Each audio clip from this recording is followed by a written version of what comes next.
Sebelum kita lanjut, jangan lupa like, share, komen, dan subscribe agar tidak ketinggalan kisah-kisah menarik berikutnya. Terima kasih. Assalamualaikum warahmatullahi wabarakatuh. Indonesia dikenal dengan keberagaman suku dan budayanya. Salah satu daerah yang dikenal memiliki banyak suku adalah Provinsi Sulawesi Selatan, yaitu suku Bugis dan Makassar. Sulawesi Selatan memiliki ragam tradisi yang berbeda, yaitu senjata khas yang kemudian disakralkan bernama badik. Badik bagi suku-suku di Sulawesi Selatan memiliki fungsi yang sama. Selain dianggap benda pusaka, badik juga digunakan sebagai senjata pelindung. Badik untuk membela harga diri, baik sifatnya individu maupun secara keluarga. Harga diri masyarakat Sulawesi Selatan sangat dijunjung, yang kemudian dikenal dengan slogan Siri Napace. Budaya Siri sudah menyatu dalam tingkah laku masyarakat Sulawesi Selatan yang terdiri dari dua suku besar, yaitu Bugis dan Makassar. Ada beberapa pusaka Sulawesi Selatan yang sangat mematikan. Yang pertama adalah badik gecong. Dahulu kala badik ini tak bisa lepas dari pinggang seseorang pria, utamanya pria Bugis, kemanapun dia pergi. Demikian juga ketika mereka merantau, badik menjadi benda sakral yang wajib ikut dan menemani dalam perantauan. Apalagi badik pusaka leluhur, tentunya selain digunakan untuk jaga diri dari gangguan orang jahat, badik gecong ini dianggap bisa menolak bala. Nah, badik pusaka yang masih diyakini dapat menjadi azimat yang memberi pengaruh ke arah baik atau buruknya bagi pemilik atau pemegang badik tersebut. Badik gecong adalah badik Raja Bone yang paling disakralkan, dan hampir di setiap acara adat masyarakat Bone, badik gecong hadir dalam rangkaian. Di antaranya pencucian badik pusaka Raja Bone maupun secara tradisi tolak bala di Bone. Badik gecong lebih akrab disebut oleh masyarakat Bugis Bone dengan nama kawali. Badik ini asalnya dari daerah Bone bagian selatan yang disebut Kampung Kajuara. Berdasarkan cerita rakyat dan keyakinan masyarakat Bugis di Kajuara, badik gecong ini dibuat langsung oleh makhluk halus dan pembuatannya pun di malam hari. Orang di Kajuara percaya bahwa badik ini dibuat oleh makhluk halus pada malam hari, dan pembuatannya hanya didengar suara palu yang terus berbunyi bertalu-talu hingga jelang pagi, dan paginya jadilah sebilah badik. Badik gecong ukurannya hanya berkisar 20 sampai 25 cm. Adapun cirinya, bilahnya agak membungkuk, di mana hulunya agak kecil dan melebar sehingga ujungnya sangat runcing. Pada umumnya, badik gecong yang pada masa lalu hanya digunakan oleh raja maupun bangsawan suku Bugis Bone, di mana badik ini yang berbahan besi dan bajak. Badik gecong ini mempunyai pamor yang disebut dengan masyarakat Bugis sebagai timpak laja atau malasuan cale yang letak dekat hulunya. Bahannya pun dari besi baja yang berkualitas dan mengandung meteorit yang menonjol di permukaan. Selain badik gecong, masyarakat Bugis Bone juga mengenal jenis badik lagecong. Senjata ini dikenal sebagai badik perang, di mana badik tersebut memiliki racun yang mematikan. Jenis badik lagecong ini paling banyak dicari karena sangat dikenal dengan badik yang paling mematikan, atau yang dikenal dengan mosonya atau racunnya. Badik lagecong hingga saat ini jadi buruan karena diyakini bisa menaklukkan semua senjata lainnya jika berhadapan dengan badik lagecong. Adapun badik lagecong diambil dari nama sang empu atau masyarakat Bugis kenal dengan sebutan Panre yang kala itu bernama lagecong. Namun ada juga yang berpendapat bahwa badik jenis lagecong diambil dari sebuah nama dari bahasa Bugis, yaitu geco, yang bermakna sekali sentuh langsung mati. Sampai saat ini masih banyak yang percaya kalau badik lagecong yang asli terbuat dari daun nipa yang terapung di air dan melawan arus.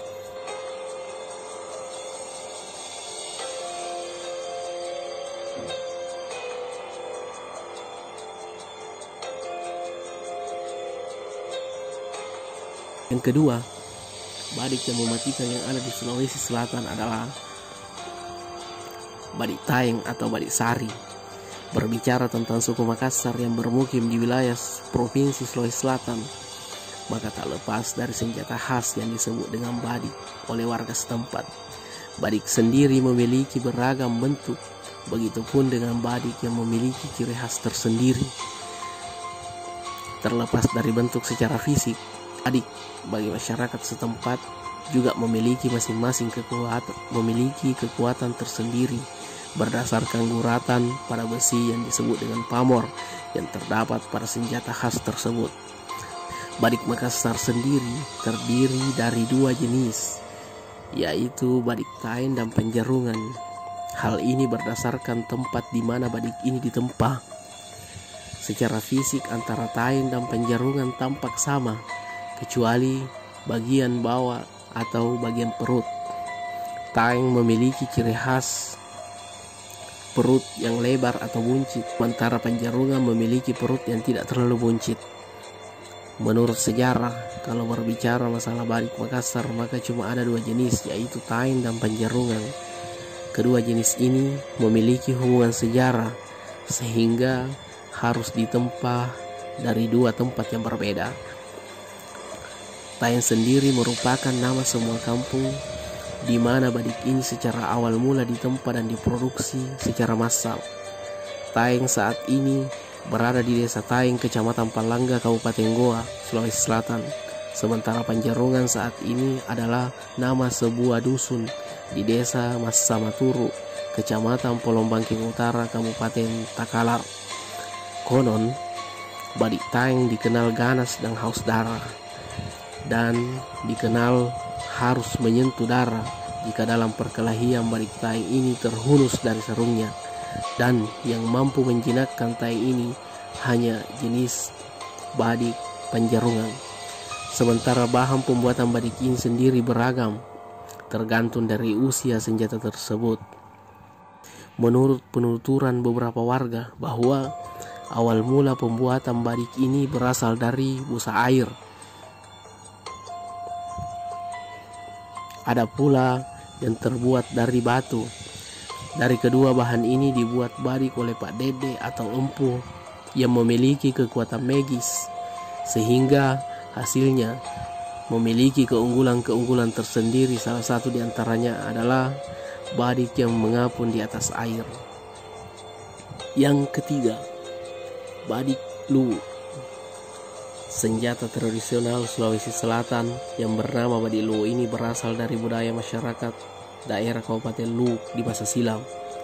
Yang membedakan dengan badik lain adalah bentuknya yang membungkuk, buku tedong, atau membungkuk seperti kerbau.